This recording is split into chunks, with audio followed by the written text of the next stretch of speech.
ഇവിടെ ക്ലാസ് പോഴും അമ്മ ഇടയ്ക്കുള്ള കുട്ടികൾ തിരിച്ചു വരുമ്പോൾ ഒരു 5 മിനിറ്റ് അവരുടെ കണ്ണിൽ നോക്കി സംസാരിക്കും. അപ്പൊ അറിയാം എന്റെ കുട്ടി ഏതെങ്കിലും വഴിതെറ്റി പോയോ ഇല്ലയോ എന്നുള്ളത്. അപ്പ ചോദിക്കാം, അവളുടെ സ്വഭാവത്തിൽ വ്യത്യാസമുണ്ടെങ്കിൽ ചോദിക്കാം, അല്ലെങ്കിൽ അവന്റെ എന്തേ മോനെ, എന്തേ മോളെ, നിനക്ക് എന്ത് പറ്റി? ഒരു പക്ഷെ അമ്മ ആ കുട്ടി അത് അഡ്മിറ്റ് ചെയ്യും. അമ്മ ഇങ്ങനൊരു സംഭവം സംഭവിച്ചു, എന്റെ വായിൽ ആരോ എന്തോ ഒരു പൊടിയിട്ട് വന്നു, അല്ലെങ്കിൽ എന്നെ കൊണ്ടൊരു പുക വലിപ്പിച്ചു എന്ന് പറയുമ്പോൾ അപ്പൊ അവിടെ കുട്ടീനെ കൺട്രോൾ ചെയ്യാൻ പറ്റും. പക്ഷെ അതിനെന്താണ്, നമ്മൾ ബന്ധങ്ങൾ വേർപെട്ട് പോയിക്കൊണ്ടിരിക്കുകയാണ്. അകൽച്ച, ആ അകൽച്ചയാണ് ഞാൻ സ്വാമിയുടെ പ്രഭാഷണത്തിൽ ഞാൻ കേട്ടിരിക്കുക. ശരിയാണ്, ഇവിടെ വൃദ്ധസദനങ്ങൾ ഇങ്ങനെ കൂടിക്കൊണ്ടിരിക്കുന്നുണ്ട്. ഇത്രയും ആളുകൾ ഇവിടെ കാണാൻ സാധിച്ച വലിയ ഉപകാരം. കാരണം അല്ലെങ്കിൽ ഇതിൽ പകുതിയിലധികം അവിടെയുണ്ട്. അവിടെ മുക്കിൽ എവിടെയെങ്കിലും ഇരിക്കുന്നുണ്ട്. ഞാൻ ഒരു പ്രാവശ്യം പോയപ്പോൾ എനിക്ക് സങ്കടം വന്നതെന്ന് വെച്ചാൽ അച്ഛനും അമ്മയും അവിടെ ഉണ്ട് ഒരു റൂമിൽ. എങ്ങനെയുണ്ട് സുഖം തന്നെ? അതെ. കുട്ടികളൊക്കെ വരാറുണ്ടോ? കഴിഞ്ഞൊരു 5 വർഷമായിട്ട് ഓണത്തിന് വരാമെന്ന് പറയാറുണ്ട്. ഈ ഓണത്തിനെങ്കിലും വരുമെന്ന് വിചാരിക്കുന്നുണ്ട് എന്ന് പറയും. ഇവിടെയാണ് നമ്മൾ ഗുരുത്വമില്ലാത്ത മക്കളെ വളർത്തിക്കൊണ്ടുവരുന്നത്.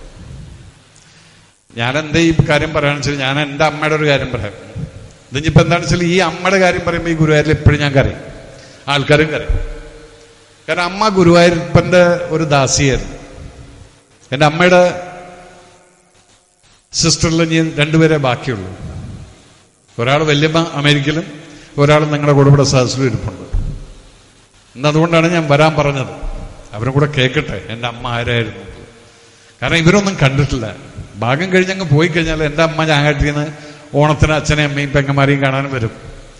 പക്ഷെ ആ അമ്മയുടെ മനസ്സിൻ്റെ ഉള്ളിൽ കൂടെ പോയിരുന്ന പല സ്നേഹങ്ങളും, അമ്മയ്ക്ക് കിട്ടാതെ പോയിട്ടുള്ള സ്നേഹങ്ങളും, ഇത് ഞാൻ ഇന്ന് എൻ്റെ ചാപ്റ്ററുകൾ പിറകിലോട്ട് നോക്കുന്ന സമയത്ത്, ഞാൻ ആ ഹൗസിലോട്ട് നമ്മുടെ കൂടെ നടക്കുന്ന സമയത്ത് പലപ്പോഴും അമ്മ തന്നെത്താൻ സംസാരിച്ചുകൊണ്ട് നടക്കുന്നത് ഞാൻ കണ്ടിട്ടുണ്ട്. വാവനൂർ ബസ് ഇറങ്ങിയിട്ട് ഒരു 1.5 കിലോമീറ്ററോളം ഉണ്ട് നമ്മുടെ വീട്ടിലേക്ക് എത്താൻ.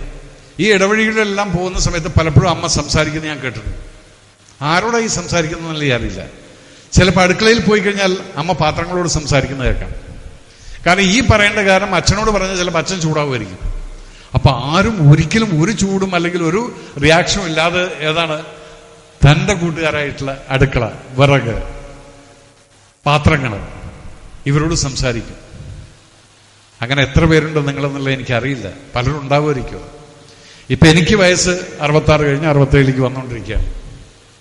ഇപ്പൊ എനിക്ക് കുറേശ്ശെ അങ്ങനെ സൂക്കട് തുടങ്ങിയോ എന്നുള്ളൊരു സോദനം ഉണ്ട് ഇപ്പൊ എനിക്ക്. കാരണം ഞാൻ ഒറ്റയ്ക്ക് ഇരിക്കുമ്പോൾ ഞാൻ അങ്ങനെ സംസാരം തുടങ്ങിയിട്ടുണ്ട്. പക്ഷെ ഈ അമ്മയെ കണ്ടിട്ട് പഠിച്ചിട്ടുള്ളതായിരിക്കാം.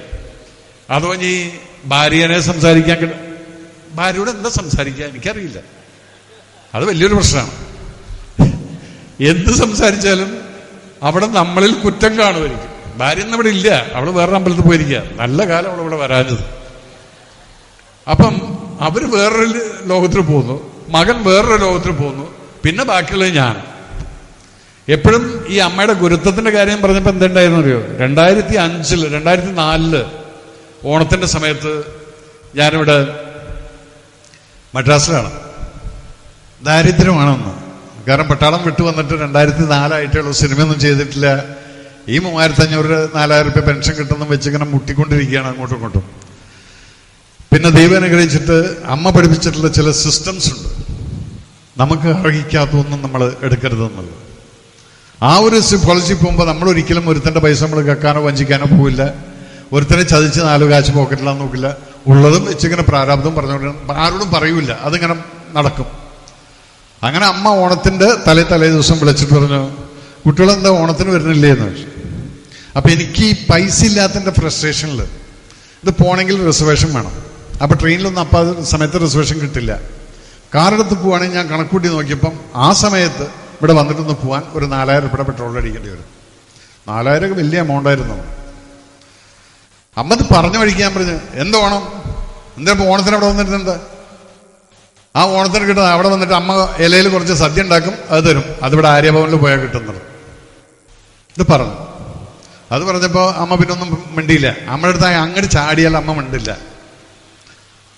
പിന്നെ കുറച്ച് കഴിഞ്ഞിട്ട് ഇങ്ങനെ ആ കുട്ടികൾക്കൊക്കെ സുഖം തന്നെ എല്ലാം കഴിഞ്ഞിട്ട് ഫോൺ വെക്കുന്ന സമയത്ത് അമ്മ ഒരു വാക്ക് പറഞ്ഞു, മോനെ ഞങ്ങളൊക്കെ വയസ്സായിട്ടിരിക്കുകയാണ്, അടുത്ത ഓണത്തിന് ഉണ്ടാവും എന്നുള്ളതൊന്നും അറിയില്ല. ഇത് കേട്ടപ്പോൾ ഞാൻ പിന്നെയും ചാടി.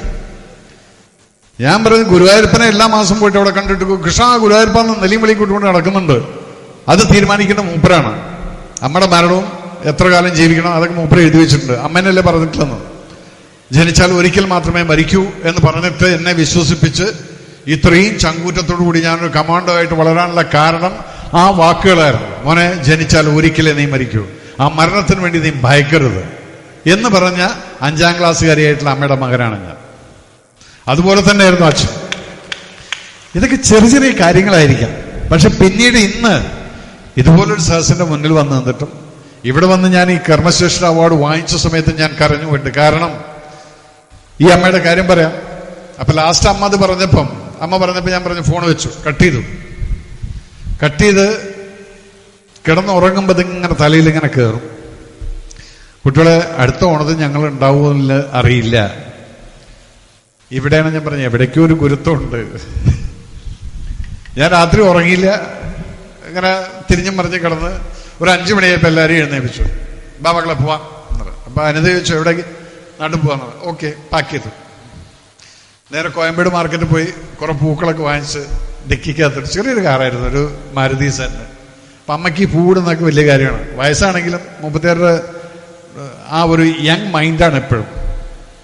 കൊണ്ടുവന്ന് പിറ്റേ ദിവസം ഞങ്ങൾ ഈവനിങ് വീട്ടിലെത്തുന്നു.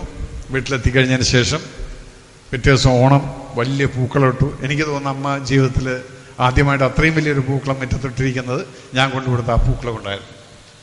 അത് കഴിഞ്ഞ് ഓണം ഉണ്ട്. അതിന്റെ പിറ്റേ ദിവസം ഞങ്ങൾ തിരിച്ചുപോയി. ശരിയായിരുന്നു അമ്മ പറഞ്ഞത്.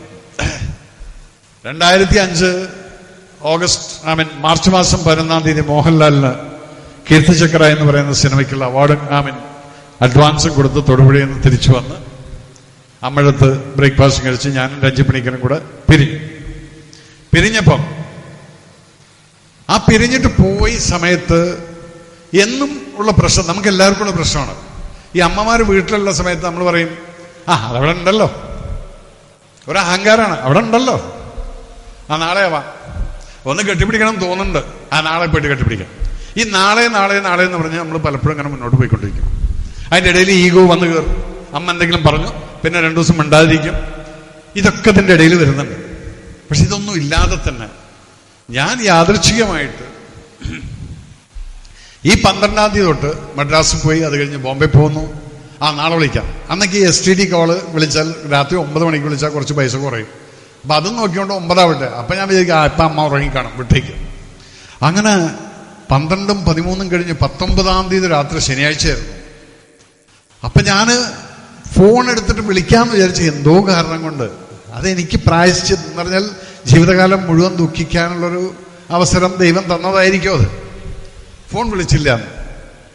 പക്ഷെ ഒരു 11:30 മണിയായപ്പോ ഉറങ്ങുന്ന എന്നെ ഫോണുകളെ കൊണ്ട് ശല്യം. കാരണം ഞാൻ ഉറങ്ങിപ്പോയി. തൊട്ടടുത്ത് പ്രിയദർശൻ, ഞാനും പ്രിയേട്ടനും ഒരു റൂമിലാണ് കിടക്കുക. പ്രിയേട്ടൻ പറയാം, എടാ നിന്റെ ഫോണാണ് അടിക്കുന്നത്, നീ ഒന്ന് എടുക്കുന്നത്. അപ്പൊ ഞാൻ എടുത്തു നോക്കുന്ന സമയത്ത് വൈഫിന്റെ ഒരു 12-13 മിസ് കോൾ. അത് എടുക്കുമ്പോഴത്തേക്കും പിന്നെയും കോള് വന്നു. കോള് വന്നപ്പം പിന്നെ പറയുന്നത് ഇത്രയേ ഉള്ളൂ, അമ്മ പോയി. ആ ഫോണും താഴ്ത്തു വെച്ചിട്ട് ഇങ്ങനെ കുറച്ചു നേരം ഒന്ന് സ്റ്റണ്ടായിട്ടിരിക്കുകയാണ്. ഇനി എന്ത് അറിയില്ല. പക്ഷെ കുറച്ച് കഴിഞ്ഞിട്ട് മനസ്സിൽ നിന്ന് പൊട്ടി. ഈ കരച്ചിൽ ഞാൻ ഫ്ലൈറ്റ് പിടിച്ച് പിറ്റേ ദിവസം കാലത്ത് വന്ന് പട്ടാമ്പിയിൽ വന്ന് ശവസംസ്കാരം നടത്തി എല്ലാം കഴിഞ്ഞ് 2-3 ദിവസം വരെയ്ക്ക് ഇതിങ്ങനെ കണ്ടിന്യൂ ആയി.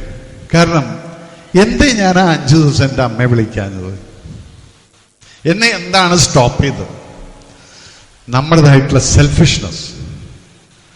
ഇനിയിപ്പോ ഈ സമയത്ത് ഇത് ഓർത്ത് വെച്ച് എൻ്റെ അമ്മയെ വിളിക്കാനുള്ള ക്ഷമ എനിക്കില്ലായിരുന്നു. അപ്പൊ ഞാൻ കുട്ടികളോട് പറയും, മക്കളെ, നിങ്ങൾ സ്കൂളിൽ പോകുമ്പോഴും കോളേജിൽ പോകുമ്പോഴാണെങ്കിൽ ശരി, ആ അമ്മയെ ഒന്ന് കെട്ടിപ്പിടിച്ചിട്ടൊന്ന് ഉമ്മ വെച്ചിട്ട് പൊയ്ക്കോ. കാരണം ചിലപ്പം ആ ചൂട് നിങ്ങൾക്ക് ജീവിതത്തിൽ ചിലപ്പോൾ തിരിച്ചു വരുമ്പോൾ കിട്ടിയില്ല എന്ന് വരും. ദൈവത്തിന്റെ ചില കളികളാണ്. മൂപ്പര് നമ്മളങ്ങനെ പോയി, അതിന് ശേഷം മൂപ്പര് പ്ലാൻ ചെയ്തു. കുട്ടി സ്കൂളിൽ നിന്ന് വരുന്നതിന് മുന്നേ ആയിരിക്കും അമ്മയെ അവിടെ കിടത്തിയിട്ടുണ്ടാവും, നിലവിളക്കം ഉണ്ടായിരിക്കും ശിരസിന്റെ അവിടെ. ആ ചൂടുണ്ടാവില്ല.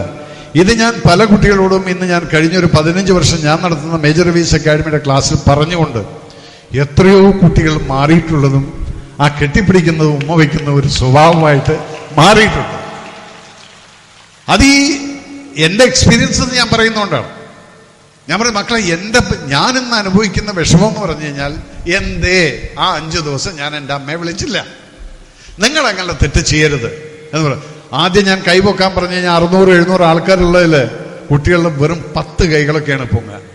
അമ്മയെ കെട്ടിപ്പിടിക്കുന്നവർ എത്ര പേരുണ്ടെന്ന് ചോദിച്ചു കഴിഞ്ഞാൽ ഇപ്പൊ കൈപൊങ്ങി സമ്മതിച്ചു. അല്ല, ഞാൻ ആ കുട്ടികളുടെ കാര്യമാണ് പറയുന്നത്. 8 or 10 ദൗർഭാഗ്യകരമാണ് നമ്മുടെ ഈ കേരളത്തിന്റെ ഒരു അവസ്ഥ. ബിക്കോസ് ആ ബന്ധങ്ങൾക്ക് വിലയില്ലാതായിക്കൊണ്ടിരിക്കുകയാണ്. ഇവിടെ പൈതൃകം എന്ന് പറയുന്ന സമയത്ത് ഇതൊക്കെ അതിൽ പെടുന്നതാണ്. അതിനെ മറക്കുന്ന കുട്ടികളെ ഓർമ്മിപ്പിക്കേണ്ടത് നമ്മുടെ കടമയാണ്. നമ്മൾ അച്ഛനമ്മമാരത് ചെയ്യണം. പിന്നെ അന്ന് ഞാൻ കരയാൻ കാരണം, ഇന്നും ഗുരുവായൂർ പോയിട്ട് തിരിച്ചു വന്നു കഴിഞ്ഞാൽ ഞാൻ റൂമിൽ ഇരുന്നിട്ട് ചിലപ്പോൾ കരയും.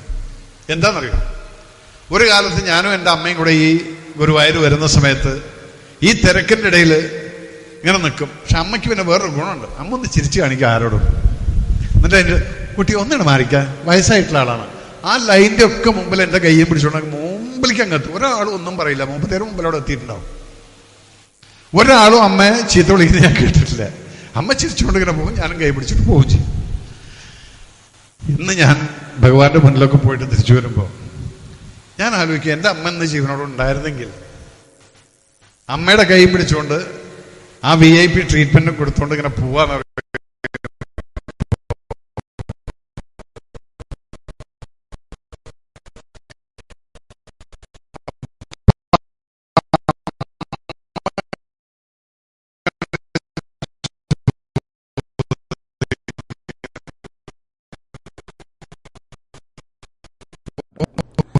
വിദഗ്ധരായ, കുട്ടികളെ പരിശീലിപ്പിക്കാൻ പ്രാപ്തരായ ട്രെയിനേഴ്സിനെ വെച്ചുകൊണ്ട് 2024 ഏപ്രിൽ 29 മുതൽ മെയ് 3 വരെ ഭാഗവത ഗ്രാമത്തിൽ വെച്ച് നടക്കുന്ന കുട്ടികളുടെ ക്യാമ്പിലേക്ക് എല്ലാ കുട്ടികളെയും സാദരം ക്ഷണിക്കുന്നു. കൂടുതൽ വിവരങ്ങൾക്ക് 9497033999.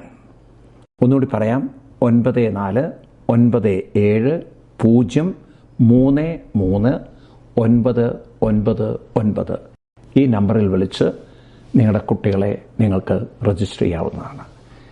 കുട്ടികൾക്കെല്ലാവർക്കും 9ലും 10ലും തോറ്റി നാട് വിട്ട് വീക്ഷണത്തോടെ ജീവിതം മുന്നോട്ട് നയിക്കും. ഞാൻ ഒന്നുമല്ലായിരുന്നു, 0 ആയിരുന്നു. പക്ഷെ പിന്നെ അവിടെ ഇരുന്ന് പ്രാർത്ഥിച്ച മുഴുവൻ ഗുരുവായൂരപ്പൻ്റെ അടുത്താണ്. എല്ലാ പ്രാവശ്യം വരുമ്പോഴും ഒരു ശയനപ്രവേശനം ചെയ്യും. അപ്പൊ എനിക്ക് ഈ ശയനപ്രവേശനം ഇടപെട്ട ആൾക്കാർ ഇരിക്കുന്നുണ്ട്, വലിയ പ്രശ്നമില്ലായിരുന്നു. കാരണം ഞങ്ങൾക്ക് അവിടെ കിട്ടുന്ന പനിഷ്മെന്റ് എന്ന് പറയുന്നത് ഈ സൈഡ് റോളാണ്. അപ്പൊ ഇതായിരിക്കും ഇവിടെ ശയനപ്രവേശനം. ആൾക്കാർ നോക്കി എന്ത് ഇത്ര സ്പീഡിൽ ഈ ചെറുക്കൻ പോകണില്ല. കാരണം പട്ടാളത്തിൽ ഈ പനിഷ്മെന്റ് വാങ്ങിച്ചിട്ടാണ് വന്നിരിക്കുന്നത്. അപ്പൊ അതുകൊണ്ട് എനിക്ക് ശയനപ്രവേശനത്തിന് പ്രശ്നമില്ല. പിന്നെ ഞങ്ങൾ അക്കാഡമിയുടെ ബ്രേക്കിൽ വരുന്ന സമയത്ത് 5-8 പട്ടാളക്കാർ, ഞങ്ങൾ ഓഫീസേഴ്സ് ട്രെയിനിങ് ചെയ്യുന്നവർ എല്ലാവരും കൂടെ കിടക്കും. ആരും പിടിക്കാനോ ഒന്നുമില്ല. ഞങ്ങളിങ്ങനെ പോകുന്ന ആൾക്കാർ നോക്കി എന്താണ് ഈ ചെറുപ്പക്കാർ ഇത്രയും സ്പീഡിൽ കാരണം പെർഫെക്റ്റ് ആയിട്ട് പോകുന്നു, ഒരു ലൈൻ തെറ്റുന്നില്ല. കാരണം ഞങ്ങളുടെ അത് ട്രെയിനിങ് ആയിരുന്നത്. പക്ഷെ അതിനെപ്പോലും നമ്മൾ പോസിറ്റീവായി എടുത്തുകൊണ്ട് ഏത് കാര്യത്തിനും നമ്മൾ പോസിറ്റീവായി എടുത്തു കഴിഞ്ഞാൽ ജീവിതത്തിൽ നമുക്ക് ഒരിക്കലും നെഗറ്റീവ് വരില്ലെന്ന് വിശ്വസിക്കുന്ന ഒരു വ്യക്തിയാണ്. Everything you take it positive. ഒരു അച്ഛൻ ശകാരിക്കുന്നു, അടിക്കുന്നു എന്ന് പറയുന്ന സമയത്ത് എനിക്കൊക്കെ കിട്ടിയ അടിയൊക്കെ മക്കളെ നിങ്ങളൊന്നും ആരും ഓർക്കാൻ പറ്റില്ല. അച്ഛൻ സെക്കൻഡ് വേൾഡ് വാർ സോൾജറായിരുന്നു. അപ്പൊ അടി കിട്ടിയിട്ട് കുറച്ച് കഴിഞ്ഞിട്ട് ഞാൻ അടുക്കളയിൽ പോകും. അമ്മയുടെ അടുത്ത്, അമ്മ കഴിക്കാൻ വല്ലതും ഉണ്ടോ? അപ്പൊ എന്റെ കുട്ടിക്ക് ഒരു നാണമില്ല, എത്രയും അടിയും കിട്ടിയിട്ട് എന്നിട്ട് പിന്നെ ചാപ്പാടി. ഞാൻ നമ്മുടെ അമ്മ അടുത്ത അടി വരണതിന് മുമ്പ് അത് താങ്ങാനുള്ള ശക്തി എനിക്ക് വേണം, പെട്ടെന്ന് എന്തെങ്കിലും എടുത്തത്. ഇതായിരുന്നു എന്റെ അപ്രോച്ച്. പക്ഷെ അടി കിട്ടുന്ന സമയത്ത് അച്ഛൻ്റെ തന്നെ പണ്ടോ അത് ഇത് അവിടെ ഇവിടെ. But today I miss my father. എന്നെ ഈ ലെവലിൽ ഒരു ശക്തനായിട്ടൊരു മനുഷ്യനായിട്ട് മാറ്റിയിട്ടുണ്ടെങ്കിൽ അതെന്റെ അച്ഛനായിരുന്നു. ഇത്രയും സമൂഹത്തിനകത്ത് എല്ലാവരെയും സ്നേഹിക്കാൻ വേണ്ടി പഠിപ്പിച്ചത് എന്റെ അമ്മയായിരുന്നു. ഇതൊരു സ്കൂളിൽ നിന്നും പഠിപ്പിച്ചു തന്നിട്ടില്ല. പിന്നീട് എന്റെ രാഷ്ട്രീയപരമായുള്ള ചായ കൊണ്ട് നമ്മളെ വർഗീയവാദിയാക്കിയാണ്. എന്നാലും ഞാൻ തുറന്നടിച്ച് സംസാരിക്കും. അത്രേ ഉള്ളൂ, തുറന്നടിച്ച് ഞാൻ സംസാരിക്കും. എനിക്കറിയാം ഞാൻ വർഗീയനല്ല. കാരണം എന്റെ ഏറ്റവും ക്ലോസ് ആയിട്ടുള്ള ഫ്രണ്ട്സ് പല ജാതിയിൽ നിന്നുള്ളവരാണ്, പല മതത്തിൽ നിന്നുള്ളവരാണ്. അതുകൊണ്ട് നമ്മൾ ഓരോരുത്തരും ഈ ഭഗവാന്റെ മുന്നിൽ നിന്നുകൊണ്ട് ഇതുപോലെ നമ്മുടെ പൈതൃകം എന്ന് പറയുന്നത് അതിനെ നമ്മൾ മുറുകെ പിടിക്കണം. അതിനുവേണ്ടി നിങ്ങൾ പോരാടണം. ഇന്നലെ ഞാൻ മദ്രാസിലത്തെ ഒരു വീഡിയോ ഞാൻ കണ്ടുന്ന കാലത്ത് എന്താണെന്നറിയോ, എല്ലാ ഹിന്ദുക്കളും വിശ്വാസമുള്ള അമ്പലവാസികളെല്ലാം ആയിരക്കണക്കിന് ആളുകൾ അമ്പലത്തിന്റെ മുന്നിൽ നിന്നുകൊണ്ട് പറയാണ്, എന്റെ കടവുളാണ് സത്യം. നമ്മളെ വന്ന് ഇൻസൾട്ട് ചെയ്യുന്ന ആളുകൾക്ക്, നമ്മുടെ ആചാരങ്ങൾക്ക് വില കൊടുക്കാത്തവന്മാർക്ക് ഞാൻ ഇന്നു മുതൽ വോട്ട് ചെയ്യില്ലെന്നുള്ളത് ആ ഭഗവാനെ പിടിച്ച് സത്യം ചെയ്തിട്ടുള്ളത് നിങ്ങൾ ഓരോരുത്തരും മനസ്സിലാക്കണം. അതായിരിക്കണം നിങ്ങളുടെ കർമ്മം. നമ്മുടെ വിശ്വാസങ്ങൾ മുറുകെ പിടിക്കണമെങ്കിൽ നമുക്ക് ആ വിശ്വാസമുള്ള ആളുകളായിരിക്കണം അധികാരത്തിലിരിക്കുന്നത്. അതിന്ന് ഡൽഹിയിൽ ഒരാൾ ഇരിപ്പുണ്ട്. അതുകൊണ്ട് കൊണ്ട് നടക്കുക അദ്ദേഹത്തെ. അദ്ദേഹം നിൽക്കട്ടെ ഇവിടെ, ദീർഘായുസിട്ട് കൊടുക്കാൻ വേണ്ടി. ഞാൻ പലപ്പോഴും എന്നെ പ്രാർത്ഥിക്കാറുണ്ട്. സുഖമായിട്ട് 67 വയസ്സ് വരെ ജീവിച്ചു. ഇനി എനിക്ക് ഒരു ദിവസം പോലും ജീവിക്കണമെന്നുള്ള ആഗ്രഹമേ ഇല്ല. ഒരു വിധത്തിലുള്ള വിഷമം ഉണ്ടാവില്ല. ഇപ്പൊ ഈ നിൽക്കുന്ന സമയത്ത് പോലും ഞാൻ പോയാലും. അപ്പൊ ഞാൻ പറയുന്നത്, എന്റെ ജീവൻ കൂടെ അദ്ദേഹത്തിന് കൊടുക്കണേ. അദ്ദേഹം ഈ രാജ്യത്തിന് ആവശ്യമാണ്. ഇത് വല്ലപ്പോഴും കിട്ടുന്നതാണ് ഈ ഒരു സന്യാസിവരായിട്ടുള്ള ഒരു ഭരണാധികാരി, സന്യാസിവര്. പിന്നെ സന്യാസികൾക്ക് ഈ സമൂഹത്തിലുള്ള വില എന്തെന്നുള്ളത് ഇന്ന് സമൂഹം മറന്നുകൊണ്ടിരിക്കുകയാണ്. അവരെ ഒരു കഥാപാത്രമാക്കിക്കൊണ്ടിരിക്കുകയാണ്. അതിൽ നിന്നും നിങ്ങൾ ഓരോരുത്തരും ഇപ്പൊ നമ്മൾ കാണിക്കുന്ന സ്വാമിയെ കാണുന്ന സമയത്ത് കാല് തൊടുന്നു, ഇതെല്ലാം ഇതിനൊക്കെ ഒരു നിങ്ങളുടേതായിട്ടൊരു ഐശ്വര്യം ഇതിനകത്ത് കാണുന്നുണ്ട്. അപ്പൊ അത് ആ പൈതൃകത്തെയാണ് നമ്മൾ മുന്നോട്ട് കൊണ്ടുപോകേണ്ടത്. അപ്പം എല്ലാ അമ്മമാരും, പിന്നെ പലരും എൻ്റെ അടുത്ത് ചോദിക്കും, അച്ഛന്മാരെ കുറിച്ച് എന്താ സാറൊന്നും പറയാത്തതെന്ന് ചോദിക്കും. ഞാൻ പറഞ്ഞു, ഞാനൊരു അച്ഛനാണ്.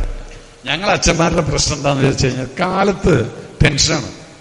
ഇത് എങ്ങനെ ഇപ്പം ഭാര്യ നോക്കണം, ഭാര്യയ്ക്കുള്ള സാധനങ്ങൾ കൊടുക്കണം, വീട്ടിലെ ചെലവിലുള്ള സാധനം വേണം, കുട്ടികളുടെ ഫീസ് അടക്കണം, മറ്റടക്കണം. ഇത് ഈ ടെൻഷൻ മുഴുവൻ കൊണ്ടുനടക്കാണ്. അപ്പൊ പലപ്പോഴും ഞാൻ നോക്കുമ്പോൾ ഹോസ്പിറ്റൽ ലിസ്റ്റൊക്കെ ഞാൻ ചെക്ക് ചെയ്ത് നോക്കിയിട്ടുണ്ട്. ഹാർട്ട് അറ്റാക്ക് അമ്മമാർക്കല്ല അധികം, അച്ഛന്മാർക്കാണ് ഹാർട്ട് അറ്റാക്ക് വരുന്നത്. ഇത്രയും പ്രശ്നം ഇതെല്ലാം കൂടെ കയറ്റിയിട്ട്. എന്നാലും മക്കളുടെ മുമ്പിൽ ഒരു വിലയില്ല. മക്കളുടെ മുമ്പിൽ ഞങ്ങൾ ATM കാർഡാണ്. 5 ദിവസം വിളിക്കുകയോ വേണ്ടോ ഒന്നും ഉണ്ടാവില്ല. 5-ാം ദിവസത്തില് morning papa, how are you? Oh, English very good. Yes, WhatsApp, everything is okay okay okay. യോ എന്ത് പറ്റിയോടെ കാര്യം പറയാൻ. Papa, can you spare 5,000 rupees?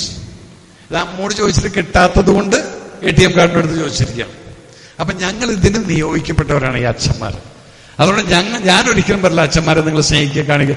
ഞങ്ങൾക്ക് തിരിച്ചു കാണിക്കാനും അറിയില്ല. ഉള്ള കാര്യം എനിക്കറിയില്ല കേട്ടോ, സത്യം പറഞ്ഞു കഴിഞ്ഞാൽ. ഞാനിങ്ങനെ ആ ഒരു മുരയുടെ സ്വഭാവത്തിനെ നോക്കും. എന്തത് ഈ ചെക്കന് ഈ സമയത്തും പൈസ വയ്ക്കും, എന്നാലും എടുത്ത് കൊടുക്കുക. പക്ഷെ അമ്മമാരങ്ങനെയല്ല. അമ്മമാരെ ഞാൻ കണ്ടിരിക്കുന്നത്, ആരോട് ചോദിച്ചാലും ഹൗസ് വൈഫ്. ഒരു പണിയില്ല. എന്താ പണി? ഒരു പണിയില്ല, ഹൗസ് വൈഫ്. കാലത്ത് നിങ്ങൾ എഴുന്നേൽക്കുന്നതിന് മുന്നേ തന്നെ എഴുന്നേറ്റുകൊണ്ട് കുളിച്ച് കുറിയും തൊട്ടിട്ട് നിങ്ങൾക്ക് വെട്ടി തരുന്ന അമ്മയെ ഞാൻ കണ്ടിട്ടുണ്ട്. എന്റെ അമ്മയെ ഞാൻ ഒരിക്കലും കുളിക്കാതെയും കുറി തൊടാതെയും എന്റെ അടുത്ത് ചായയായിട്ട് വന്നതിൽ ഞാൻ കണ്ടിട്ടില്ല. എന്റെ അമ്മ കിടന്നുറങ്ങിയിട്ട് ഞാൻ കിടന്നുറങ്ങിയിട്ടില്ല. ഞാൻ ഉറങ്ങിയതിന് ശേഷമാണ്. അപ്പൊ ഞാൻ എപ്പോഴും എന്റെ അമ്മയെ ജീവനോടെ ഇങ്ങനെ കണ്ടിട്ടേ ഉള്ളൂ. ഒരിക്കലും ഒരു സ്ഥലത്ത് പോലും കിടക്കുന്നത് ഞാൻ കണ്ടിട്ടില്ല. നമ്മുടെ കാറിന്റെ ശബ്ദം കേട്ട് കഴിഞ്ഞാൽ ഉച്ചയ്ക്ക് ഉറങ്ങുകയാണെങ്കിൽ പോലും ചാടിപ്പറഞ്ഞ് എഴുന്നേറ്റുകൊണ്ട് മുഖത്ത് ആ പ്രസന്നത കാണിച്ചുകൊണ്ട് കയറ്റുന്ന ആ കുട്ടിക്ക് എന്താ കുടിക്കാൻ വേണ്ടത്? അമ്മ ഉറക്കപ്പിച്ചിലാണ്. ഇത്രയും നിസ്വാർത്ഥമായിട്ടുള്ള ഒരു വ്യക്തി നമ്മുടെ സമൂഹത്തിലുള്ളത് സത്യം പറഞ്ഞാൽ എത്ര പേര് ഇതിനെ കുറിച്ച് ആലോചിക്കുന്നുണ്ട്? അതാണ് ഞാൻ പറഞ്ഞത്. ഇന്ന് ഇത്രയും അമ്മമാരെ ഇവിടെ കാണാൻ സാധിച്ചില്ല. അതും ഈ മുണ്ടും വേഷിയിട്ടുള്ള അമ്മമാരെ എനിക്ക് വലിയ ഇഷ്ടമാണ്. കാരണം എന്റെ അമ്മയുടെ ഡ്രസ്സായിരുന്നു അത്, ഈ മുണ്ടും വേഷി. ഇത് കാണുമ്പോൾ പലപ്പോഴും ഞാൻ ഇന്നലെ അമ്പലത്തിൽ സത്യം പറഞ്ഞു കഴിഞ്ഞാൽ ഞാൻ ഈവനിങ് തൊഴാൻ പോയിട്ട്, തൊഴാനും കാര്യങ്ങൾക്കുമായിട്ടൊരു 10-15 മിനിറ്റ് ഉണ്ടാവുള്ളൂ. പക്ഷെ ഞാൻ അവിടെ സ്പെൻഡ് ചെയ്ത ഒരു 1 hour കൂടുതലുണ്ട്. എത്രയോ അമ്മമാർ എന്നെ വന്നിട്ട് കെട്ടിപ്പിടിക്കുന്നു. I felt so nice. Because ഞാൻ എന്റെ ജീവിതത്തിൽ മിസ് ചെയ്തിരുന്ന അമ്മേനെ ഗുരുവായൂർ അമ്പലത്തിൽ വരുന്ന സമയത്ത് പലപ്പോഴും കുറെ അമ്മമാരെ കിട്ടാറുണ്ട്. അവർ വരും, കെട്ടിപ്പിടിക്കും, ഉമ്മ വയ്ക്കും. I feel my mother is still there എന്നുള്ളത്. അപ്പം നിങ്ങൾ ഓർമ്മിപ്പിക്കുകയാണ്. ഇതിൽ എത്ര പേരുടെ ചെറുപ്പക്കാരിയ്ക്കുന്നുണ്ടെന്നല്ല എനിക്കറിയില്ല. ഈ അച്ഛനമ്മമാര് ഒരു വിറക് കഷ്ണമായിട്ട് നിങ്ങളുടെ വീടിന്റെ ഉമ്മർപ്പടിയിൽ ഇരുന്ന് ഒരു ഈസി ചെയറിൽ ഇരുന്ന് കഴിഞ്ഞാലും അത് മക്കളെ നിങ്ങൾക്കറിയില്ല അതിന്റെ ബലം എന്താണെന്നുള്ളത്. അവരാ ഈസി ചേർന്ന് പോയതിനു ശേഷമായിരിക്കും നിങ്ങൾക്കറിയുന്നത് എന്തേ ഞങ്ങളുടെ മിസ്സായതെന്നുള്ളത്. ആ വയസ്സായിട്ടുള്ള 90 വയസ്സായിട്ടുള്ള അച്ഛൻ അവിടെ കിടക്കുന്ന സമയത്ത് ഒരുത്തം പോലും നിങ്ങളുടെ പടിവാതിൽ കൂടെ വളർന്നു വരുന്ന പെൺകുട്ടിയെ നോക്കാൻ വേണ്ടി വാതിൽ കൂടെ ഒളിഞ്ഞു നോക്കില്ല. കാരണം ആ അച്ഛൻ അവിടെ ഇരിപ്പുണ്ട്. ആ അച്ഛന്റെ വില എന്തെന്നുള്ളത് ഇനിയെങ്കിലും നിങ്ങൾ മനസ്സിലാക്കണം. ആ അമ്മയുടെ വില എന്തെന്നുള്ളത് ഇനിയെങ്കിലും നിങ്ങൾ മനസ്സിലാക്കണം. അവരുടെ ആരോഗ്യമൊന്നുമില്ല, അവരുടെ പ്രസൻസ്, അത് വയസ്സല്ലത്. ആ അമ്മ എന്നുള്ള പേര്, ആ അച്ഛൻ എന്നുള്ള പേര്, അതവിടെ കിടക്കട്ടെ. കഴിയുന്നിടത്തോളം വലിച്ചു നീട്ടി ചികിത്സയും കൊടുത്തുകൊണ്ട് ജീവിപ്പിക്കാൻ നോക്കൂ. അല്ലാതെ കിട്ടുന്ന സമയത്ത് കൊണ്ടുപോയിട്ട് അനാഥാശ്രമത്തിൽ തള്ളിക്കൊണ്ട് ഒരു പ്രാവശ്യം കൊണ്ട് തിരിഞ്ഞു നോക്കാത്ത ആ സംസ്കാരം, അത് നമ്മുടെ പൈതൃകത്തിന് തരുന്നതല്ല. അതാണ് നമ്മൾ തിരിച്ചു പിടിക്കേണ്ടത്. കുട്ടികളെ പറഞ്ഞ് മനസ്സിലാക്കും. കാരണം ഞാനിപ്പോൾ ഫോറിനിലൊക്കെ ടൂറിന് പോകുമ്പോൾ ഞാൻ അവരോട് പറയും, നിങ്ങൾ എന്നും നിങ്ങളുടെ അച്ഛനമ്മമാരെ വിളിക്കണം. അതാണ് നിങ്ങളുടെ കുട്ടികൾ കണ്ടുപിടിക്കുക. അവര് വളർന്നു വലുതായിട്ട് ഇതുപോലെ വേറെ രാജ്യങ്ങളിലുള്ള സമയത്ത് അവര് നിങ്ങളെ വിളിക്കും. അതായിരിക്കും അവരുടെ കുട്ടികളെ പഠിക്കുക. ആ പൈതൃകമാണ് നമുക്ക് കൊണ്ടുപോകേണ്ടത്. ഇന്നിപ്പോ എന്താണ്, കുട്ടികൾ കാണുന്നില്ല നിങ്ങൾ ആരെയും വിളിക്കുന്നു പറയുന്നുള്ളൂ. അപ്പൊ അവരും ആ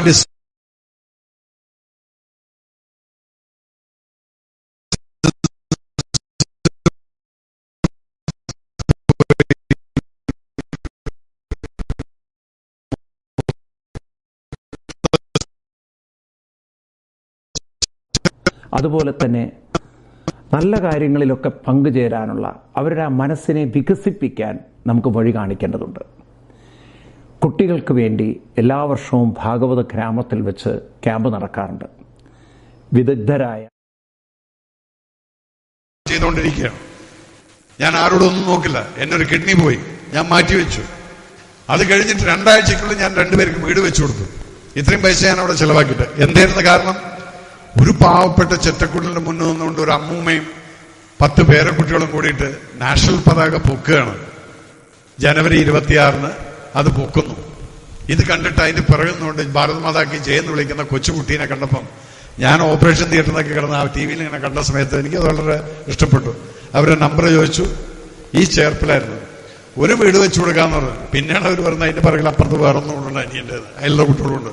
എങ്ങനെയായാലും ഞാൻ പറഞ്ഞു ഓക്കെ 2 വീടും തീരുമാനിച്ചു. അടുത്ത ജനുവരി 26 ഈ സംഭവം നടന്നു. 30-ാം തീയതി ആയപ്പോഴേക്കും നമ്മൾ പറഞ്ഞു നിങ്ങളുടെ വീട് ഞാൻ വെച്ചു തരാമെന്ന്. ഓഗസ്റ്റ് 15-ാം തീയതി പിന്നീട് അവർ കൊടി പൊക്കിയത് ഞാൻ വെച്ചു കൊടുത്ത 2 പുതിയ വീടുകളിലായിരുന്നു. സോ നമ്മൾ വിചാരിച്ചാൽ മതി, കാര്യങ്ങളൊക്കെ നടക്കും സഹായിക്കണം എന്നുള്ള മനസ്സുണ്ടെങ്കിൽ.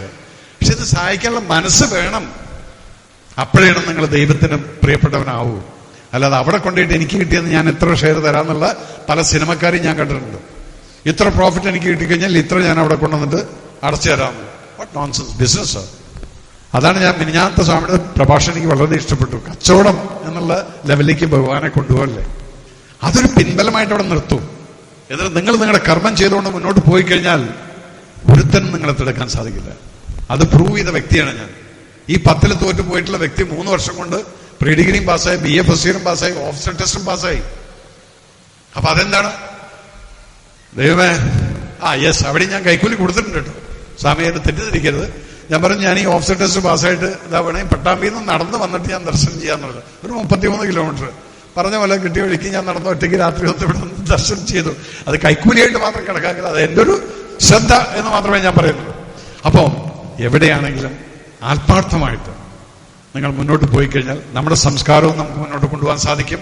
അതുപോലെ തന്നെ ഇതുപോലുള്ള സ്വാമി ശ്രേഷ്ഠന്മാർക്ക് ഇവർക്ക് കൊടുക്കേണ്ടതായിട്ടുള്ള റെസ്പെക്ട് ഒന്നും ഞാൻ കാണുന്നില്ല.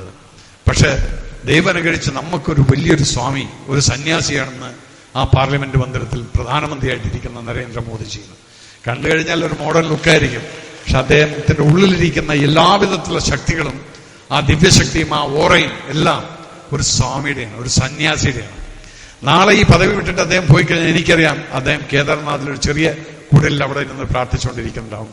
കാരണം അദ്ദേഹത്തിന് ഈ സുഖങ്ങളൊന്നും ആവശ്യമില്ല. അപ്പൊ അങ്ങനെയുള്ള ഒരാള് നമ്മുടെ പ്രധാനമന്ത്രി ആയിക്കൊണ്ടിരിക്കണം. ഇപ്പൊ ഇതെന്താ വെച്ചാൽ ഇലക്ഷൻ ക്യാമ്പയിനിൽ ഇലക്ഷൻ കഴിഞ്ഞു. ഇത് നിങ്ങളുടെയൊക്കെ മനസ്സിലിരുത്താൻ വേണ്ടി പറയണം. എന്തുകൊണ്ട് ഞാൻ അദ്ദേഹത്തിന് വേണ്ടി അടിയറ വയ്ക്കുന്നു. അതുപോലെ കുറെ ആളുകളുണ്ട്. അപ്പം എല്ലാവരും നിന്നും മാറിക്കൊണ്ട് നിങ്ങൾ പ്രത്യേകിച്ച് നമ്മുടെ കുട്ടികളെ ആ പൈതൃകത്തിലോട്ട് കൊണ്ടുവരിക. ഇനിയും കുട്ടികൾക്ക് കാല് തൊടാനുള്ള ആ അഹങ്കാരം നട്ടല് വളയാറില്ല. അപ്പൊ കുട്ടികള് ഇങ്ങനെ നിൽക്കുള്ളൂ. വയസ്സായിട്ടുള്ള ആൾക്കാരെ കണ്ടു കഴിഞ്ഞാൽ ഒന്ന് കാല് തൊടാന്നുള്ളത് അതില്ല. അതിട്ടാൽ ഇപ്പൊ നേരത്തെ സ്വാമി പറഞ്ഞത് ഇവിടെ യോഗപ്പം നമ്മൾ ചെയ്യാണ്. ഓരോരുത്തർ വരുമ്പോൾ എഴുന്നേക്കുന്നു, ഇരിക്കുന്നു, അതങ്ങനെയാണ് ചിന്തിക്കേണ്ടത്. അതില്ല. അതാണ് പറഞ്ഞത്, പോസിറ്റീവായിട്ട് ചിന്തിക്കൂ. Everything has got A positive side. അങ്ങനെ ചിന്തിച്ചാൽ നമ്മുടെ ലൈഫ് വളരെ സുഖമായിരിക്കും. അപ്പൊ നിങ്ങൾക്കെല്ലാം ഇനിയിപ്പോ ഞാൻ അധികം ഒന്നും സംസാരിച്ച് നിൽക്കുന്നില്ല. നിങ്ങൾ എന്നെ ഇവിടെ വിളിച്ചതിന് വളരെയധികം സന്തോഷം. ഇത്രയും അമ്മമാരെ കാണാൻ സാധിച്ചതിന് വളരെയധികം സന്തോഷം. ബിക്കോസ് നിങ്ങൾ എല്ലാവരും എന്നെ അനുഗ്രഹിക്കും എന്നുള്ളത് എനിക്കറിയാം. പിന്നെ ഈ പറഞ്ഞ പോലെ തന്നെ നമ്മുടെ പൈതൃകം മുന്നോട്ട് കൊണ്ടുപോകാൻ ദൈവികമായിട്ടുള്ള ഇതുപോലുള്ള ഫംഗ്ഷൻസ് ഇനിയും നടക്കണം, പലയിടത്തും നടക്കണം. സ്വാമി ഒരു പ്രപ്പോസൽ വെച്ചതിന് ഞാൻ ഡെഫിനറ്റ് ആയിട്ടും എഗ്രി ചെയ്യുന്നുണ്ട്. I will be with Swami for that. എന്നാൽ കഴിയുന്ന രീതിയിൽ ഞാൻ സ്വാമിയുടെ കൂടെ ഉണ്ടായിരിക്കും.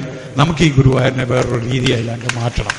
Okay, thank you so much. എല്ലാവർക്കും എല്ലാവിധ ആശംസകളും നേരുന്നു. എല്ലാവരോടും കാല് തൊട്ട് പ്രണാമം. ജയ് ഹിന്ദ്.